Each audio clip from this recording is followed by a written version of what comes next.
টেক্সিকাৰীত প্ৰেমিকাক নিছিল শ্বিলঙলৈ পৰিচয় দিছিল হিন্দু যুৱক বুলি পিছে ৰফিকুল হক এতিয়া আৰক্ষী থানাৰ আলহী কি নাম হা ৰফিকুল হক ক'ত গৰ বৰবেটাৰ ক'ত হা হেল্লা ক'ত কাম কৰা সন্মানিত কৰিছিল মাৰুতি সুজুকি ডিলাৰ কি নাম কৰিছিল কি নাম আছিল তোৰ মোৰ নামটো অঁ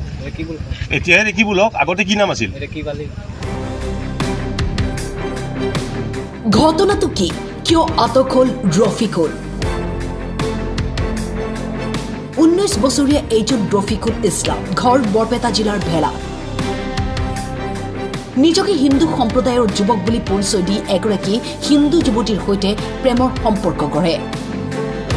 আৰু গুৱাহাটীত ফুৰাবলৈ নিয়াৰ চলেৰে পলুৱাই লৈ যায় শ্বিলঙলৈ এজনী 18 বছৰৰ ছোৱালী জাষ্ট 18 বছৰ হৈছে ছোৱালীজনী মই বাৰু নাম প্ৰকাশ নকৰোঁ কিন্তু সেই ছোৱালীজনীক এজন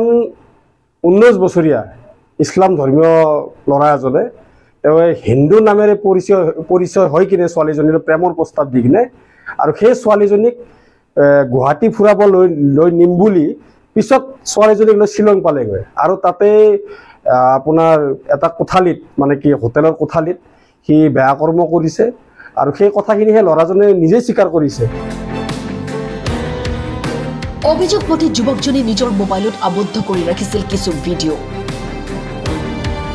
এই সমগ্ৰ ঘটনাৰ খবৰ পাই বচন দলৰ কাৰ্যকৰ্তাসকলে যুৱকজনক ধৰি আনি বাইঘাটা চাৰিআলিৰ আৰক্ষী থানাত গতাই দিয়ে আৰু সেই ল'ৰাজনৰ মোবাইলতে মানে সেই ছোৱালীজনীৰ ভিডিঅ' ফটো কিছুমান বস্তু আছিলে সেইবোৰ বস্তু যেতিয়া পোৱা গ'ল সেইটো তাৰে ৰাইজে ডিলিট কৰাই দিলে কিন্তু সেই বস্তুখিনি লৈ কিনে আকৌ ব্লেকমেইলিং কৰি সেই ছোৱালীজনীক সেই ল'ৰাজনৰ লগত অহাৰ কাৰণে যেটো ব্লেকমেইলিংৰ প্ৰচেছত চেষ্টা চলাবলৈ ধৰিলে হয় সেই কথাখিনি আমি আগতে গম পাওঁ আৰু ইতিমধ্যে সেই ল'ৰাজন বাইঘাটা চাৰিআলি আৰক্ষী থানাত আমি গতাই দিছোঁ আনি আৰু ভৱিষ্যতে যে সেই ছোৱালীজনী সেই ল'ৰাজনৰ তাতে নাযাব সেইটো আমি ক'ব নোৱাৰোঁ কাৰণ এনেকুৱা ধৰণৰ ঘটনা প্ৰায় অসমত ঘটিয়ে থাকে আৰু মাননীয় অসমৰ মুখ্যমন্ত্ৰী মহোদয়ক মই এটা আহ্বান জনাম এই যিটো লাভ জিহাদৰ আইন আপুনি প্ৰভু সেইটো আনিব লাগে কাৰণ বহুত হিন্দু যুৱতী বহুত হিন্দু আই মাতৃসকল এই ইছলাম ধৰ্মীয় লোকসকললৈ লাভ জিহাদৰ কবলত পৰি গৈ আছে আৰু এই বস্তুটো যদি বন্ধ কৰিব লাগে তো অসমত শীঘ্ৰেই লাভ জিহাদৰ আইনখন বলবৎ কৰিব লাগে